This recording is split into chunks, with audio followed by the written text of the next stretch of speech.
Hi friends, എല്ലാവർക്കും smart ലേണിംഗ്സിൻ്റെ മറ്റൊരു ക്ലാസ്സിലേക്ക് സ്വാഗതം.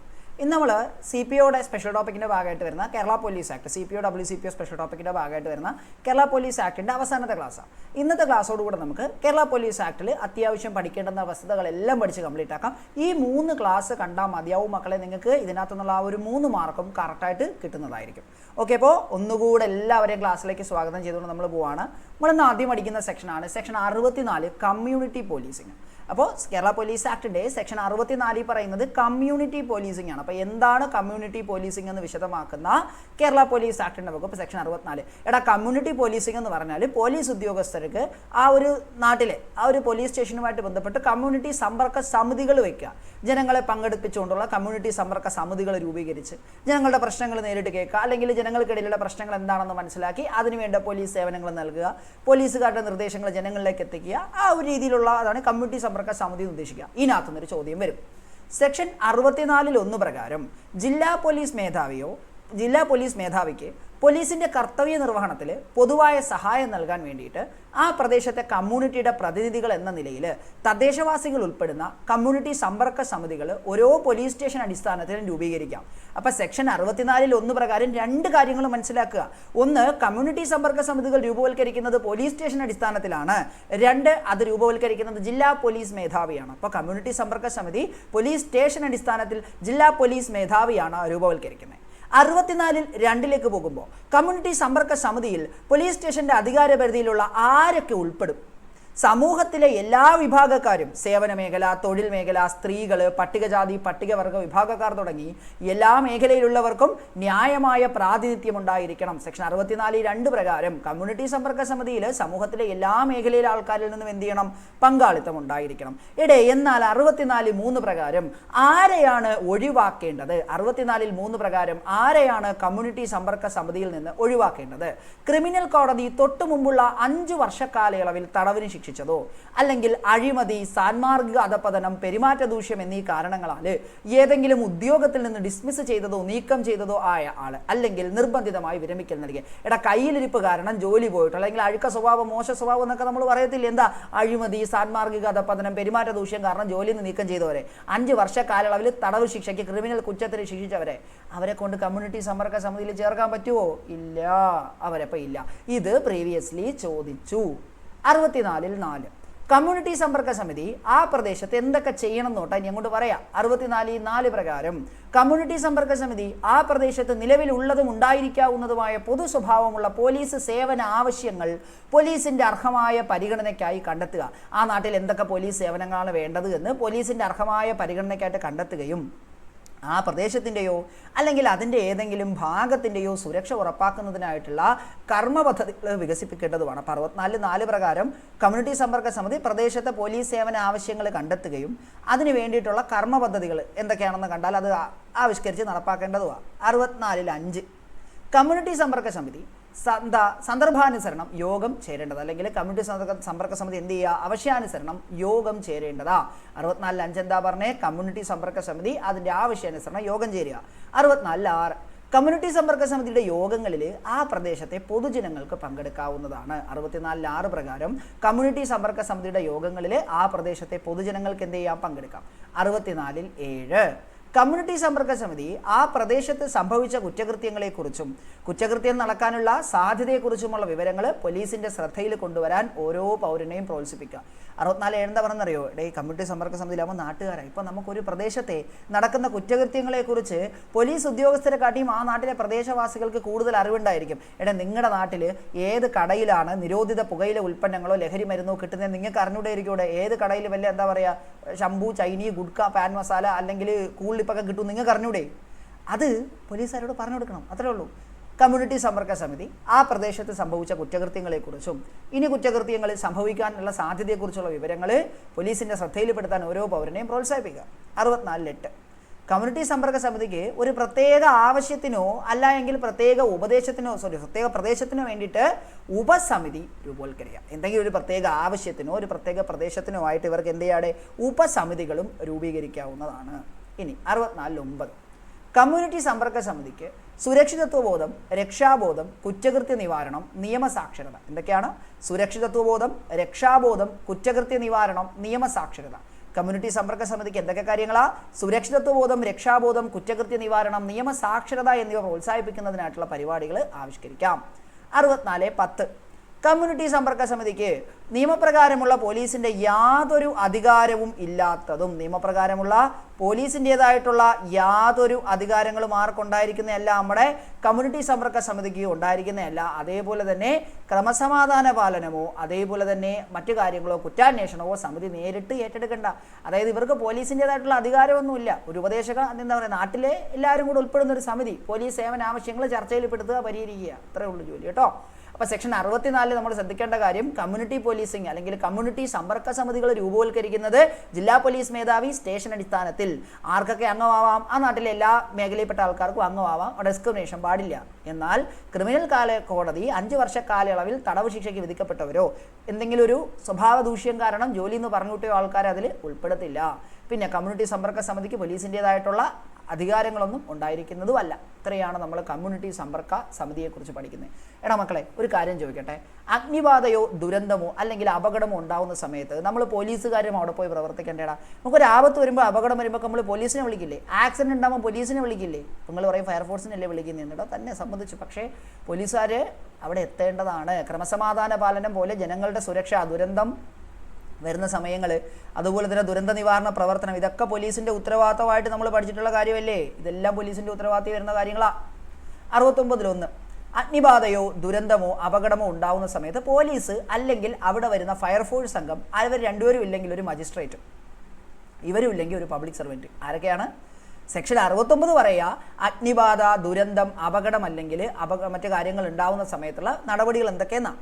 69(1) പ്രകാരം അഗ്നിബാധയോ ദുരന്തമോ അപകടമോ ഉണ്ടാകുന്ന അവസരങ്ങളിൽ ഏതെങ്കിലും പോലീസ് ഉദ്യോഗസ്ഥനോ അല്ലെങ്കിൽ ഫയർ സർവീസിലെ അംഗത്തിനോ അല്ലെങ്കിൽ മജിസ്ട്രേറ്റിനോ ഇവരുടെ അസാന്നിധ്യത്തിൽ ഒരു പബ്ലിക് സർവൻറ്റിനോ താഴെ പറയുന്ന കാര്യങ്ങൾ ചെയ്യാം. എന്തൊക്കെയാണ് ഈ താഴെ പറയുന്ന കാര്യങ്ങൾ? ജീവനോ സ്വത്തോ സംരക്ഷിക്കുന്നതിനുള്ള രക്ഷാപ്രവർത്തനങ്ങൾ തടസ്സപ്പെടുത്തുന്നവരെ നീക്കം ചെയ്യുകയോ നീക്കം ചെയ്യാൻ ഉത്തരവിടുകയോ ചെയ്യാം. ജീവനോ സ്വത്തോ സംരക്ഷിക്കുന്നതിനുള്ള രക്ഷാപ്രവർത്തനം, അവിടെ വന്ന് നിൽക്കുന്ന നിങ്ങൾ പോലീസാവാം, അല്ലെങ്കിൽ ഫയർഫോഴ്സ് അംഗമാവാം, അല്ലെങ്കിൽ മജിസ്ട്രേറ്റ്, ആരും അല്ലെങ്കിൽ ഗവൺമെൻറ് ഉദ്യോഗസ്ഥൻ. നിങ്ങൾ നോക്കുമ്പോഴേ ഒരു തീപിടുത്തം, ഇനി അങ്ങോട്ട് മനസ്സിലൊരു തീപിടുത്തമേ ഉണ്ടാവാവും. ഒരു തീപിടുത്തം നടന്നുകൊണ്ടിരിക്കുക. ആ തീപിടുത്തം നടന്നുകൊണ്ടിരിക്കുന്നതിനിടയിൽ അവിടെ രക്ഷിക്കാൻ വേണ്ടി ഫയർഫോഴ്സുകാരൻ വെള്ളം ഒഴിക്കാൻ പോയപ്പോൾ അവിടെ നാട്ടുകാർ ഇതിട്ട് അങ്ങോട്ട് കേട്ടില്ല എന്ന് പറയാം, തൂക്കിയെടുത്ത് കളയണവനെ.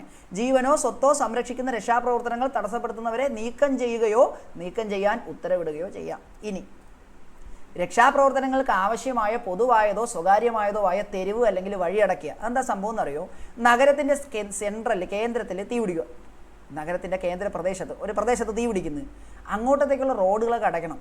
ആ റോഡ് അടച്ചില്ലെങ്കിൽ എന്ത് ചെയ്യും? കൂടുതൽ വാഹനങ്ങളും കൂടുതൽ ജനങ്ങളും അങ്ങോട്ട് വരും, കാഷ്വാലിറ്റി കൂടും. രക്ഷാപ്രവർത്തനങ്ങൾക്ക് ആവശ്യമായ പൊതുവായതോ സ്വകാര്യമായതോ ആയിട്ടുള്ള തെരുവ് അല്ലെങ്കിൽ വഴി അടയ്ക്കുക.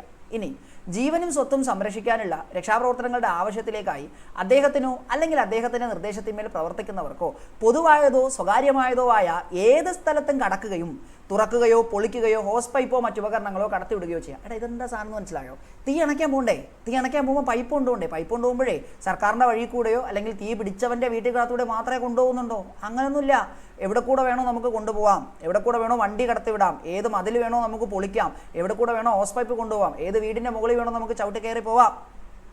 ഇനി ജീവനും സ്വത്തും സംരക്ഷിക്കാൻ സത്വരം ആവശ്യമെന്ന് തോന്നുന്ന അപ്രകാരമുള്ള ഉചിതവും ന്യായവുമായ നടപടികൾ ഏറ്റെടുക്കുക.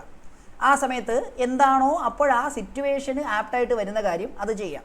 ദെൻ ജീവനും സ്വത്തും സംരക്ഷിക്കുന്നതിൽ സ്വകാര്യമായതോ അല്ലാതെയോ ആയ ഉപകരണങ്ങളോ മറ്റു കാര്യങ്ങളോ ആവശ്യപ്പെടാവുന്നതും അത് കൈവശമുള്ളവർ ഉദ്യോഗസ്ഥരുടെ നിർദ്ദേശപൂർവ്വം നൽകേണ്ടതുമാണ്.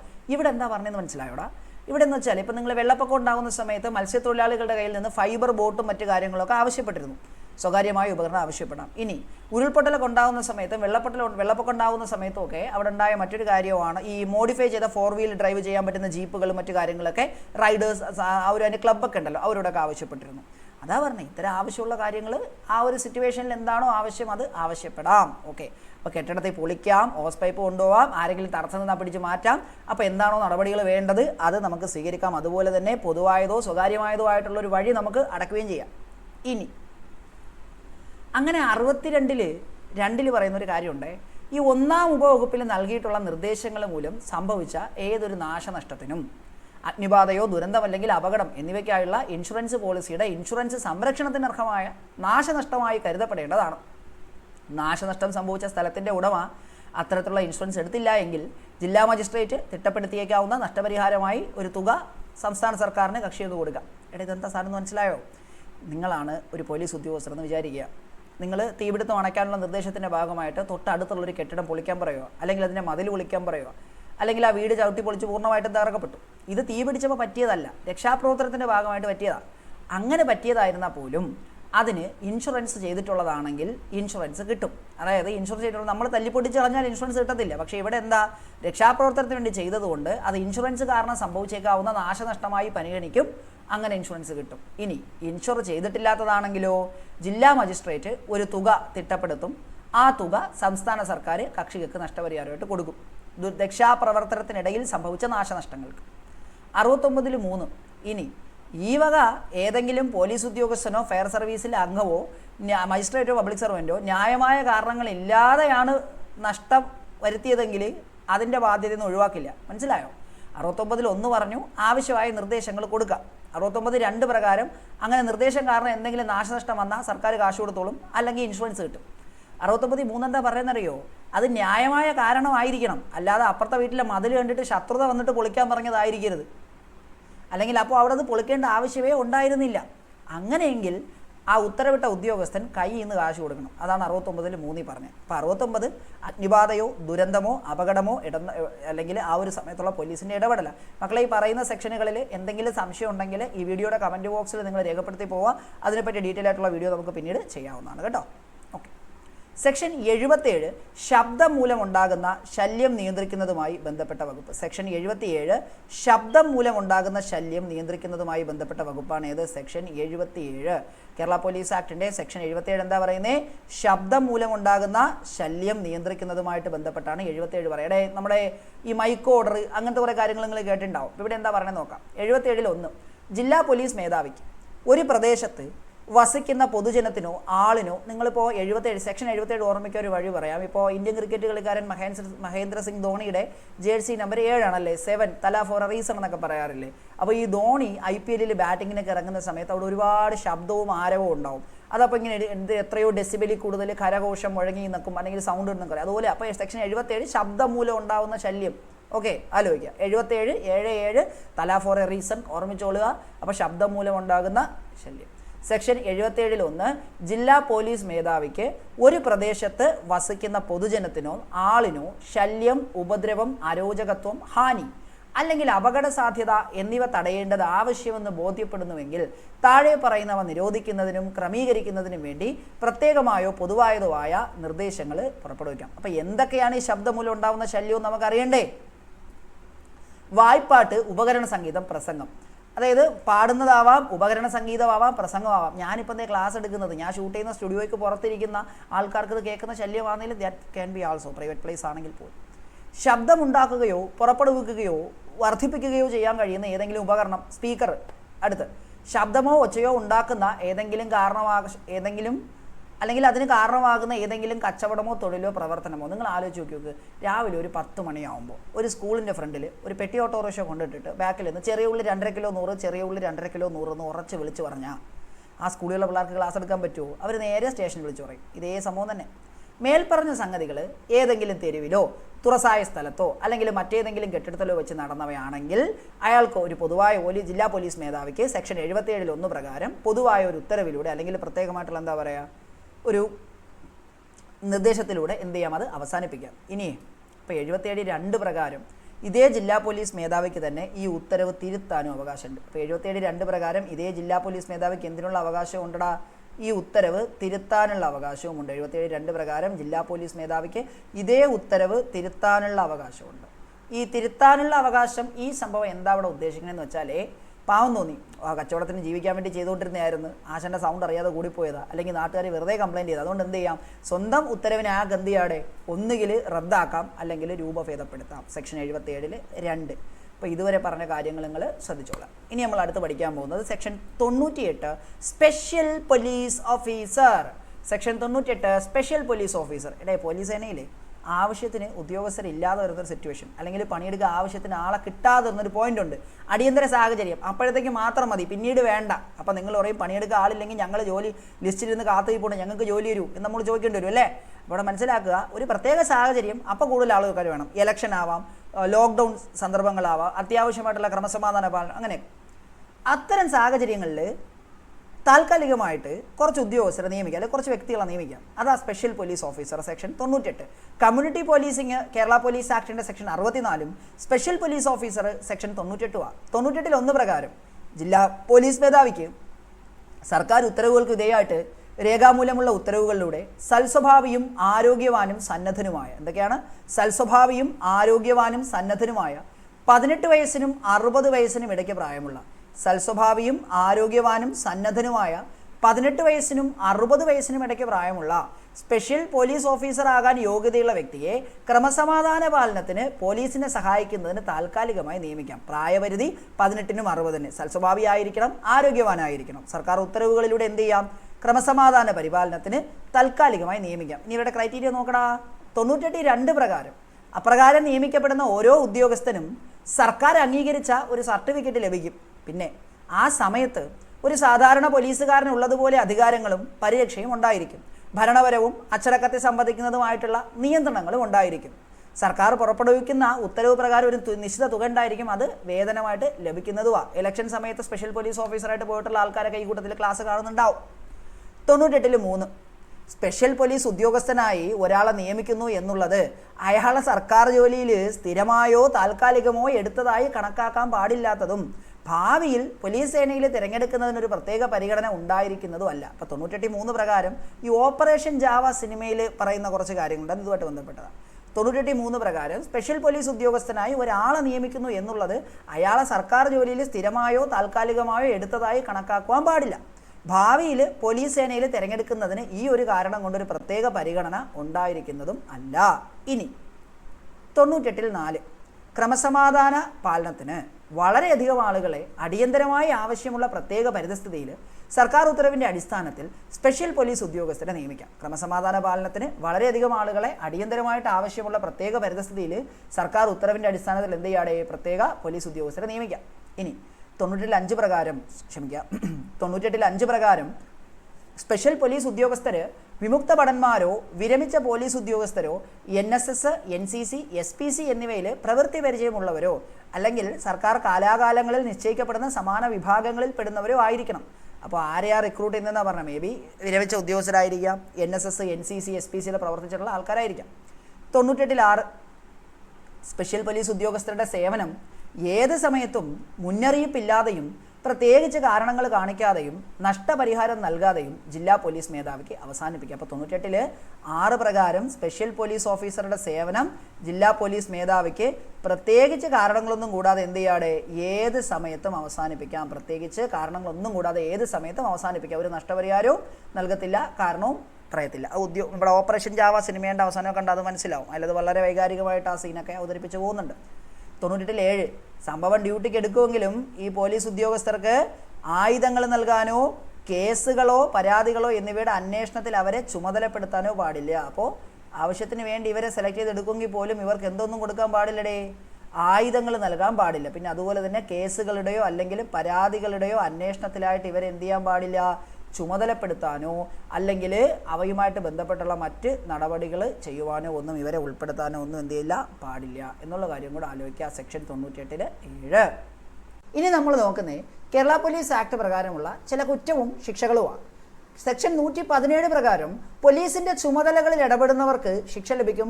3 വർഷം വരെ തടവോ 10,000 രൂപ വരെ പിഴയോ അല്ലെങ്കിൽ രണ്ടും കൂടെയോ. കേരള പോലീസ് ആക്ടിന്റെ സെക്ഷൻ 117 പ്രകാരം പോലീസിന്റെ ചുമതലകളിൽ ഇടപെടുന്നതിനുള്ള ശിക്ഷ 3 വർഷം വരെ തടവോ 10,000 രൂപ വരെ പിഴയോ അല്ലെങ്കിൽ രണ്ടും കൂടെയാണ്. നമുക്ക് നോക്കാം 117 പ്രകാരം ശിക്ഷ ലഭിക്കാവുന്ന സന്ദർഭങ്ങൾ ഏതൊക്കെയാണ്.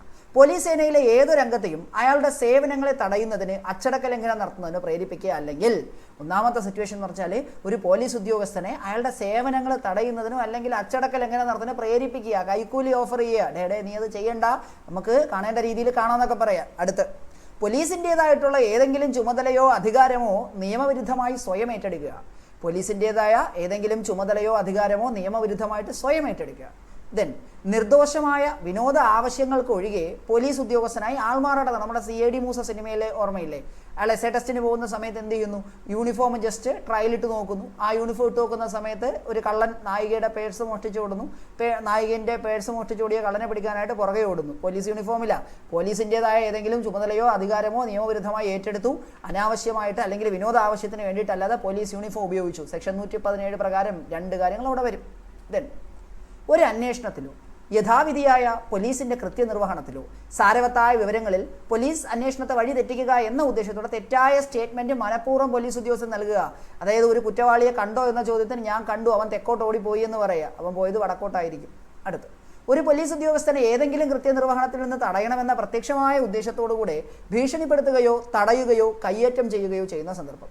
ഒരു പോലീസ് ഉദ്യോഗസ്ഥനെ ഏതെങ്കിലും കൃത്യനിർവഹണത്തിൽ നിന്നും തടയണമെന്ന പ്രത്യക്ഷമായ ഉദ്ദേശത്തോടുകൂടെ എന്തൊക്കെ ചെയ്യുക, ഭീഷണിപ്പെടുത്തുകയോ തടയുകയോ കയ്യേറ്റം ചെയ്യുകയോ ചെയ്യുന്ന ഈ സന്ദർഭങ്ങളിലെല്ലാം പോലീസിൻ്റെ ചുമതലയിൽ ഇടപെടുന്നത് കൊണ്ട് 3 വർഷം വരെ തടവോ 10,000 രൂപ പിഴയോ അല്ലെങ്കിൽ 2 കൂടിയോ ലഭിക്കും. സെക്ഷൻ 118 ഗുരുതരമായ ക്രമസമാധാന ലംഘനമോ അപായമോ ഉണ്ടാക്കുന്നതിനുള്ള ശിക്ഷ. കേരള പോലീസ് ആക്ടിൻ്റെ സെക്ഷൻ 118 എന്താ പറയുന്നത്, ഗുരുതരമായ ക്രമസമാധാന ലംഘനമോ അപായമോ ഉണ്ടാക്കുന്നതിനുള്ള ശിക്ഷയാണ്. 3 വർഷം തടവോ 10,000 രൂപ വരെ പിഴയോ അല്ലെങ്കിൽ 2 കൂടെയോ. ശിക്ഷ സെയിം തന്നെയാണ്. 3 വർഷം വരെ തടവോ 10,000 രൂപ വരെ പിഴയോ അല്ലെങ്കിൽ 2 കൂടെയോ. നമുക്ക് 118 പ്രകാരമുള്ള ഗുരുതരമായ ക്രമസമാധാന ലംഘനങ്ങൾ എന്തൊക്കെയെന്ന് നോക്കിയാലോ. ഇത് കേട്ടിരുന്ന് പോയാൽ മതിയാവും, വായിക്കുമ്പോൾ നിങ്ങൾക്ക് കിട്ടുന്നതുമാണ്. പൊതുസ്ഥലത്ത് ലഹരിക്ക് അടിമപ്പെട്ട നിലയിലോ ലഹളയുണ്ടാക്കുന്നവനായോ കാണപ്പെടുക. ഒന്നാമത്തെ സിറ്റുവേഷൻ എന്താ, പൊതുസ്ഥലത്ത് ലഹരിക്ക് അടിമപ്പെട്ട നിലയിലോ അല്ലെങ്കിൽ ലഹളയുണ്ടാക്കുന്നവനായോ കാണപ്പെടുക. 2, അറിഞ്ഞുകൊണ്ട് പോലീസിനെയോ ഫയർ സർവീസിനെയോ അല്ലെങ്കിൽ മറ്റേതെങ്കിലും അവശ്യ സർവീസിനെയോ വഴിതെറ്റിക്കുവാനായി കിംവദന്തി വ്യാജ അപകട സൂചന നൽകുക. ഒന്ന്, പൊതുസ്ഥലത്ത് അടിച്ചു കോൺതിരിഞ്ഞ് പ്രശ്നം ഉണ്ടാക്കാൻ വേണ്ടി നിൽക്കുക. അടുത്തെന്താണ്, ഫയർ സർവീസിനെയോ പോലീസിനെയോ തെറ്റിദ്ധരിപ്പിക്കാനായിട്ട് വ്യാജ വാർത്ത. ദെൻ അറിഞ്ഞുകൊണ്ടോ മനഃപൂർവ്വമായോ പൊതുജനങ്ങൾക്കിടയിൽ പൊതു പരിഭ്രാന്തി ഉണ്ടാക്കുന്നതിനായി അവശ്യ സർവീസിന് കേടുവരുത്തുക. അതായത് ജലാശയത്തിൽ വെള്ളം കലർത്തുക, മറ്റേ ട്രാൻസ്ഫോമർ അടിച്ചു പൊട്ടിക്കുക, അങ്ങനെയൊക്കെ. വെള്ളം കലർത്തുക എന്നാണ് ഞാൻ പറഞ്ഞല്ലേ, ക്ഷമിക്കുക, വിഷം കലർത്തുക എന്നാണ് ഉദ്ദേശിച്ചത്. ഏതെങ്കിലും ഉപാധിയിലൂടെ സന്ദേശങ്ങളോ കത്തുകളോ അയക്കുകയോ ചെയ്ത് ഏതെങ്കിലും ആളിന് അസഭ്യമായ രീതിയിൽ അസഹ്യത, തെറിക്കത്തൊക്കെ അയക്കുക എന്നുള്ള സാധനം കേട്ടോ. ഏതെങ്കിലും ഉപാധിയിലൂടെ സന്ദേശങ്ങളോ കത്തുകളോ അയക്കുകയോ ചെയ്ത് ഏതെങ്കിലും ആളിന് അസഭ്യമായ രീതിയിൽ അസഹ്യത ഉണ്ടാക്കുക. അറിഞ്ഞുകൊണ്ട് പൊതുജനങ്ങൾക്ക് അപായം ഉണ്ടാക്കുന്നത് അല്ലെങ്കിൽ പൊതുസുരക്ഷയിൽ വീഴ്ച ഉണ്ടാക്കുന്ന ഏതെങ്കിലും പ്രവൃത്തി. അറിഞ്ഞുകൊണ്ട് പൊതുജനങ്ങൾക്ക് അപായം ഉണ്ടാക്കുന്നതോ അല്ലെങ്കിൽ പൊതുസുരക്ഷയിൽ വീഴ്ച ഉണ്ടാക്കുന്നതുമായിട്ടുള്ള ഏതെങ്കിലും പ്രവൃത്തി. അടുത്ത്, നിയമാനുസൃതമല്ലാതെ സ്ഫോടക വസ്തുക്കളും അപകടകരമായ പദാർത്ഥങ്ങളും കടത്തിക്കൊണ്ടുപോവുക. നിയമാനുസൃതമല്ലാതെ സ്ഫോടക വസ്തുക്കളും അപകടകരമായ പദാർത്ഥങ്ങളും എന്ത് ചെയ്യുക, കടത്തിക്കൊണ്ട് പോവുക. ദെൻ ഗുണ്ടയോ റൗഡിയോ ആയിരിക്കെ 2007 സാമൂഹ്യ വിരുദ്ധ പ്രവർത്തനങ്ങൾ തടയൽ ആക്ട് നിർവചിച്ച പ്രകാരമുള്ള ഏതെങ്കിലും സാമൂഹ്യ വിരുദ്ധ പ്രവർത്തനം സുസാധ്യമാക്കുന്നതിനായി സമീപ പ്രദേശത്ത് ഏതെങ്കിലും കുറ്റകൃത്യത്തിന് ഉപയോഗിക്കാൻ ഉപയുക്തമായ സാമഗ്രികൾ കൈവശം വെച്ചുകൊണ്ട് സംശയാസ്പദമായ സാഹചര്യത്തിൽ പൊതുസ്ഥലത്ത് കാണപ്പെടുക. ഒരു ഗുണ്ട എന്ന് പേര് കിട്ടിയിട്ടുള്ള ഒരാൾ, അയാളൊരു വടിവാള്, വെട്ടുകത്തി, കോടാലി, എന്തെങ്കിലും ഒരു സാധനമായിട്ട് ഒരു കുറ്റകൃത്യം ചെയ്യാനെന്നുള്ള രീതിയിൽ പൊതുസ്ഥലത്ത് പ്രത്യക്ഷപ്പെടുക, വെറുതെ തൂക്കിക്കൊണ്ടുപോവുക. 73-ാം വകുപ്പിലെ വ്യവസ്ഥകൾ ലംഘിച്ച് ആ കായിക പരിശീലനം, അതായത് കായിക പരിശീലനവും ആയുധ പരിശീലനവും ഒന്നും എന്താ പറയുക, നിയന്ത്രണങ്ങൾക്ക് വിധേയമായിട്ട് മാത്രമേ നടത്താൻ പറ്റുള്ളൂ. അത് ലംഘിച്ചാൽ. ദെൻ 18 വയസ്സിൽ താഴെയുള്ളവർക്ക് ലഹരി പദാർത്ഥങ്ങളോ കുട്ടികളുടെ ശാരീരികവും മാനസികവുമായ ആരോഗ്യത്തിന് ഹാനികരമായ വസ്തുക്കളോ നൽകുകയോ വിൽക്കുകയോ അതിനായി സ്കൂൾ പരിസരത്ത് സംഭരിക്കുകയോ ചെയ്യുക. ഇതൊക്കെയാണെങ്കിൽ ഗുരുതരമായ ക്രമസമാധാന ലംഘനമായി കണക്കാക്കപ്പെടുകയും അതിന് ശിക്ഷയായി 3 വർഷം വരെ തടവോ 10,000 രൂപ വരെ പിഴയോ അല്ലെങ്കിൽ 2 കൂടിയോ ലഭിക്കുകയോ ചെയ്യും. 117 പോലീസിന്റെ ചുമതലയിൽ ഇടപെടുന്നതിനുള്ള ശിക്ഷ. 118 ഗുരുതരമായ ക്രമസമാധാന ലംഘനം. 119 സ്ത്രീകൾക്കെതിരായ അതിക്രമങ്ങൾക്കുള്ള ശിക്ഷ. 119 സ്ത്രീകൾക്കെതിരെയുള്ള അതിക്രമങ്ങൾക്കുള്ള ശിക്ഷ 3 വർഷം വരെ തടവോ 10,000 രൂപ വരെ ആകാവുന്ന പിഴയോ അല്ലെങ്കിൽ 2 കൂടെയോ ആണ്. അപ്പോൾ 119 പ്രകാരം സ്ത്രീകൾക്കെതിരെയുള്ള അതിക്രമങ്ങൾക്കുള്ള ശിക്ഷ 3 വർഷം വരെ തടവോ 10,000 രൂപ വരെ ആകാവുന്ന പിഴയോ അല്ലെങ്കിൽ 2 കൂടെയാണ്. എന്തൊക്കെയാണ് സെക്ഷൻ 119 പ്രകാരമുള്ള കുറ്റങ്ങൾ? പൊതുസ്ഥലത്ത് സ്ത്രീകളുടെ അന്തസ്സ് ഹനിക്കുന്ന തരത്തിലുള്ള ലൈംഗിക ചേഷ്ടകളോ പ്രവൃത്തികളോ ചെയ്യുക.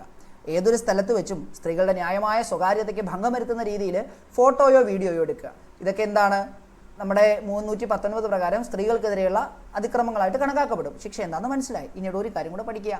119(2) പ്രകാരം ബന്ധപ്പെട്ട സേവന ദാതാവിനോടോ അല്ലെങ്കിൽ പൊതുസ്ഥലത്തിൻ്റെ ചുമതലയുള്ള വ്യക്തിയോടോ അവരുടെ സാന്നിധ്യത്തിൽ 1-ാം ഉപവകുപ്പ് പ്രകാരമുള്ള ഒരു കുറ്റം നടന്നുവെന്ന് കുറ്റത്തിനിരയായ ഒരു സ്ത്രീ പരാതിപ്പെട്ടു.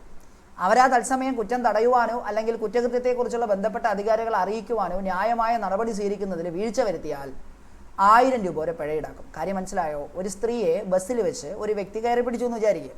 ഓക്കെ, ഈ ഒരു പ്രശ്നം ആരോട് പറയും?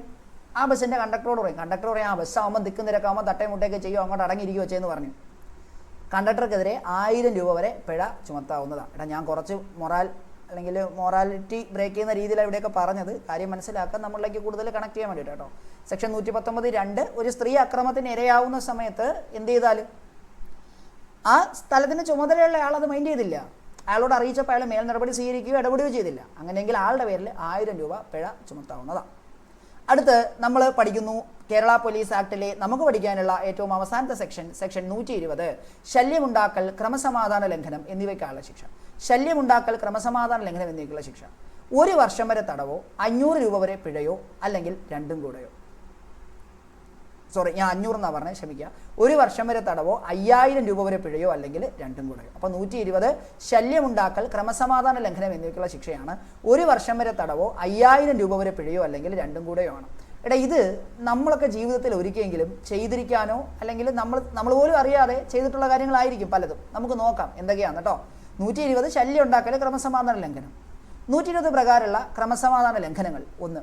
പൊതുസ്ഥലത്ത് പൊതുജനങ്ങൾക്ക് അസൗകര്യമോ ഉണ്ടാക്കിക്കൊണ്ട് ഫർണിച്ചർ സാധനങ്ങളോ വാഹനമോ വൃത്തിയാക്കുക. റോഡിൻ്റെ സൈഡിട്ട് വണ്ടി എഴുതുന്നേ, അല്ലെങ്കിൽ മേശയോ കസേരയോ ഒക്കെ വൃത്തിയാക്കുന്നത്. പിന്നെ മൃഗത്തെ കശാപ്പ് ചെയ്യുകയോ ശവം വൃത്തിയാക്കുകയോ മൃഗത്തെ പരിപാലിക്കുകയോ ചെയ്യുക. മൃഗത്തെ കശാപ്പ് ചെയ്യുക, ശവം വൃത്തിയാക്കുക, മൃഗത്തെ പരിപാലിക്കുക.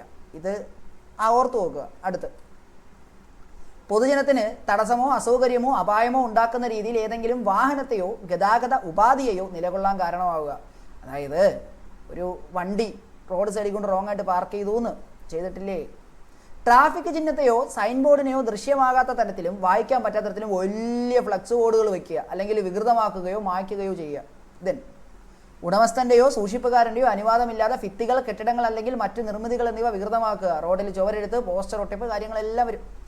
ജലസ്രോതസ്സുകളെയോ ജലവിതരണത്തെയോ മലിനമാക്കുകയോ പൊതു ശുചീകരണ നടപടികളെ തടസ്സപ്പെടുത്തുകയോ പൊതുസ്ഥലങ്ങൾ വൃത്തിഹീനമാക്കുകയോ നിയമവിരുദ്ധമായി പരിസ്ഥിതിക്ക് സാരമായ കേടുണ്ടാക്കുകയോ ചെയ്യുക. പൊതുസ്ഥലത്ത് മൂത്രമൊഴിക്കുക, ചവറ് പുറത്തേക്കിടുക, വേസ്റ്റ് പുറത്തേക്കിടുക, ഇതെല്ലാം വരും. ദെൻ, ഒരു സർക്കാർ കെട്ടിടത്തിലോ സർക്കാർ ഭൂമിയിലോ അതിക്രമിച്ച് കിടക്കുക എന്നല്ല, കടക്കുക എന്നാണ്, സോറി. മോട്ടോർ ഘടിപ്പിക്കാത്ത ഏതൊരു വാഹനവും, സൈക്കിള്, ലൈറ്റ് വയ്ക്കാത്ത സാധനങ്ങളൊക്കെ ആലോചിക്കുക. ഓക്കെ, ആവശ്യത്തിന് വെളിച്ചമില്ലാണ്ട് മോട്ടോർ ഘടിപ്പിക്കാത്ത ഒരു വാഹനം, സൈക്കിൾ ആവാം, റിക്ഷയാവാം, കൈവണ്ടികൾ, സൂര്യാസ്തമയത്തിന് അരമണിക്കൂറിന് ശേഷവും സൂര്യോദയത്തിന് 1 മണിക്കൂർ മുമ്പും, സൂര്യാസ്തമയത്തിന് അരമണിക്കൂറിന് ശേഷവും സൂര്യോദയത്തിന് 1 മണിക്കൂർ മുമ്പും ഉള്ള ഒരു സമയത്തും ആവശ്യമായ വെളിച്ചമില്ലാതെ ഓടിച്ചുകൊണ്ട് പോകാൻ പാടില്ല, വലിച്ചുകൊണ്ടോ തള്ളിക്കൊണ്ടോ പോകാൻ പാടില്ല. മോട്ടോർ ഇല്ലാത്തൊരു വാഹനം ലൈറ്റ് ഇല്ലാതെ രാത്രി സൈക്കിളെ എവിടെയാണ് പിടിച്ചുകൊണ്ട് പോകുന്നത്? ദെൻ, യഥാർത്ഥമായ ആവശ്യമോ തക്കതായ കാരണമോ ഇല്ലാതെ മോട്ടോർ ഘടിപ്പിക്കാത്ത ഏതെങ്കിലും വാഹനം തെരുവിൽ ഓടിച്ചോ വലിച്ചുകൊണ്ടോ തള്ളിക്കൊണ്ടു പോവുക. എടാ, നല്ല ട്രാഫിക് ആയിട്ടുള്ളൊരു സ്ഥലത്ത് ഒരാവശ്യമില്ലാതെ നിലവിലെ സാഹചര്യത്തിൽ കാളവണ്ടി ഓടിച്ചുകൊണ്ട് പോകുന്നത് ക്രമസമാധാന ലംഘനം അല്ലെങ്കിൽ പൊതു ശല്യം ഉണ്ടാക്കലായിട്ട് കണക്കാക്കപ്പെടും. അവിടെ ബ്ലോക്ക് ഉണ്ടാകുന്നല്ലേ ഉള്ളൂ. മറ്റേതെങ്കിലും വാഹനത്തെ മറികടന്ന് പോകുമ്പോൾ അതിൻ്റെ വലതുഭാഗത്തിലൂടെയും മറ്റേതെങ്കിലും വാഹനം എതിരെ വരുമ്പോൾ തെരുവിൻ്റെ ഇടതുപക്ഷം ചേർന്നും പോകാതിരിക്കുക. അതായത് റോഡിലൂടെ ട്രാഫിക് റൂൾസ് തെറ്റിക്കുക.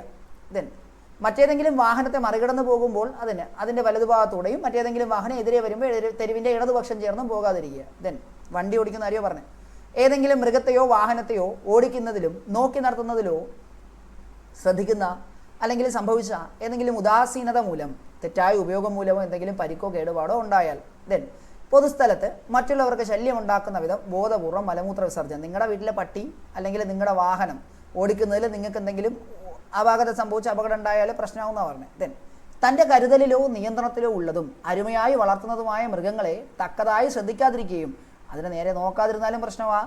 അയൽവാസികൾക്കോ പൊതുജനങ്ങൾക്കോ അത് അസൗകര്യം ഉണ്ടാക്കിയാലും നമുക്ക് പ്രശ്നമാണ്. മനസ്സിലായോ? എന്താ ശല്യം ഉണ്ടാക്കലായി കണക്കാക്കപ്പെടും? കേരള പോലീസ് ആക്ടിൻ്റെ സെക്ഷൻ 120 പ്രകാരം എന്താ നമുക്ക് കിട്ടാൻ പോകുന്നത്? 1 വർഷം വരെ തടവോ 5000 രൂപ വരെ പിഴയോ ശിക്ഷയായി ലഭിച്ചേക്കാം. ഉടമസ്ഥൻ്റെ അറിവും സമ്മതവും ഇല്ലാതെ 14 വയസ്സിൽ താഴെയുള്ള കുട്ടികളിൽ നിന്ന് ആഭരണം, വാച്ച്, പേന, സൈക്കിൾ, പാത്രം തുടങ്ങിയ വിലപിടിപ്പുള്ള വസ്തുക്കൾ പണയത്തിൽ വാങ്ങുകയോ ആളുകളിൽ നിന്ന് ഈടിന്മേൽ വാങ്ങുകയോ അങ്ങനെയൊക്കെ ചെയ്യുന്നത്. 14 വയസ്സിൽ താഴെയുള്ള പിള്ളേരിൽ നിന്ന് ഒന്നും വാങ്ങരുത്. വേണ്ടത്ര മുൻകരുതലില്ലാതെയും പൊതുസുരക്ഷ കണക്കിലെടുക്കാതെയും ഒരാൾക്ക് നിയന്ത്രണമുള്ള സ്ഥലത്തോ പരിസരത്തോ അപകടകരമായി എന്തെങ്കിലും ചെയ്യുന്ന പ്രവൃത്തി. അതായത് നിങ്ങളെ വീട്ടിൽ ഒരു വക്ടോൽ കൂനയ്ക്ക് തീയിട്ടു, വളരെ വലിയ വെക്കുൽക്കൂനയാണ്. നിങ്ങളുടെ സ്ഥലം, നിങ്ങളുടെ വീട്, പക്ഷേ അത് വേണ്ടത്ര നിയന്ത്രണങ്ങളോ സേഫ്റ്റിയോ എടുക്കാതെ ചെയ്താൽ അത് മറ്റുള്ളവർക്ക് അപകടം ഉണ്ടാക്കും. പൊതുജന ശല്യം തന്നെയാണത്. ഏതെങ്കിലും തരത്തിലുള്ള വിനിമയ ഉപാധിയിലൂടെ ആവർത്തിച്ചുള്ളതോ അജ്ഞാതമായതോ ആയ വിളി, കത്ത്, എഴുത്ത്, സന്ദേശം, ഇമെയിൽ എന്നിവ വഴി ഒരാൾക്കോ അല്ലെങ്കിൽ ദൂതൻ വഴിയോ സ്വയം ഏതെങ്കിലും ഒരാളിനെ ശല്യമായി തീരുക. അല്ല, പിള്ളേരും ബ്ലോക്ക് ചെയ്തിട്ട് പോകുമ്പോഴേ നമ്മൾ ഫേക്ക് അക്കൗണ്ട് ഉണ്ടാക്കിയും അല്ലെങ്കിൽ അവരെ കൂട്ടുകാരെ വെച്ചും കസിൻസിനെ വെച്ചും ഒക്കെ സംസാരിക്കുന്ന പരിപാടിയില്ലേ, അതും പൊതു ശല്യമായിട്ട് കണക്കാക്കപ്പെടും കേട്ടോ. ശല്യം ഉണ്ടാക്കൽ, അതുപോലെ തന്നെ ക്രമസമാധാന ലംഘനം. ഏതെങ്കിലും പൊതുസ്ഥലത്ത് പൊതുവായതോ സ്വകാര്യമായതോ ഏതെങ്കിലും സേവനം ക്രമപ്രകാരം കൊടുക്കുവാനോ സ്വീകരിക്കുവാനോ ഉപയോഗിക്കുവാനോ വേണ്ടി രൂപീകരിച്ച ക്യൂ തെറ്റിക്കുക. ക്യൂ തെറ്റിച്ച് ഇടയിൽ ഇടിച്ചു കയറി പോകുന്നില്ലേ, അതും 120 പ്രകാരം ശിക്ഷിക്കാവുന്ന കുറ്റമാണ്. അത് പൊതുസ്ഥലത്തും ആവാം, അത് പൊതുവായതോ സ്വകാര്യമായതോ ആവാം കേട്ടോ. പ്രൈവറ്റ് ആയിട്ടുള്ള ഒരു സ്ഥാപനത്തിലുള്ള ക്യൂ ആയാലും മതി. മാനനഷ്ടം ഉണ്ടാക്കുന്നതോ ഭീഷണിപ്പെടുത്തുന്നതുമായ ഏതെങ്കിലും രേഖ രചയിതാവിൻ്റെ തിരിച്ചറിയൽ മറച്ചു വെച്ച് എവിടെയെങ്കിലും ഒട്ടിച്ചു വെക്കുകയോ പതിക്കുകയോ അത് പിടിച്ചാലാവും കേസ്. മാനനഷ്ടമുണ്ടാക്കുന്നതോ ഭീഷണിപ്പെടുത്തുന്നതോ ആയ ഏതെങ്കിലും ഒരു രേഖ രചയിതാവിൻ്റെ തിരിച്ചറിയൽ മറച്ചു വെച്ച് എവിടെയെങ്കിലും ഒട്ടിച്ചു വെക്കുക. ഈ മറ്റേ സ്കൂളിൻ്റെയും കോളേജിൻ്റെയൊക്കെ ബാത്റൂമിൽ, റെയിൽവേ സ്റ്റേഷൻ ബാത്റൂമിലൊക്കെ പേരുകളൊക്കെ എഴുതി വെക്കുന്ന ഓർമ്മയില്ലേ, ആ പരിപാടികളൊക്കെ. അതുപോലെ തന്നെ ചുവരിലൊക്കെ എഴുതുന്നത്, അതൊക്കെ പിടിച്ചാൽ അറിയാമല്ലോ. ഇപ്പോഴാണെങ്കിൽ അതിന് പകരം ഫേസ്ബുക്കിൽ എഴുത്താം, അതിനായിരുന്നാലും കമൻറ്റ് ബോക്സിൽ എഴുത്താം, അതിനും പിടിവീഴും കേട്ടോ. അപ്പോൾ ഇതൊക്കെയാണ് പൊതുവേ നമ്മൾ പറഞ്ഞ എന്താണ് ശല്യമുണ്ടാക്കൽ, ക്രമസമാധാന ലംഘനം എന്നിവയ്ക്കുള്ള ശിക്ഷ. മക്കളെ, നമ്മൾ ഇന്നത്തെ ക്ലാസ്സോടുകൂടെ കേരള പോലീസ് ആക്ടിൻ്റെ അത്യാവശ്യം ഒരു പരീക്ഷയ്ക്ക് മുന്നേ നോക്കിയിട്ട് പോകേണ്ട കാര്യങ്ങൾ നല്ല രീതിയിൽ തന്നെ പറയാൻ ഞാൻ ശ്രമിച്ചിട്ടുണ്ട്. ഇതിൽ കുറ്റങ്ങളും കുറവുകളും വന്നിട്ടുണ്ടെങ്കിൽ നിങ്ങൾ ദയവായി ക്ഷമിക്കുക. എന്തെങ്കിലും സംശയം ഉണ്ടെങ്കിൽ കമൻറ്റ് ബോക്സിൽ രേഖപ്പെടുത്തുക.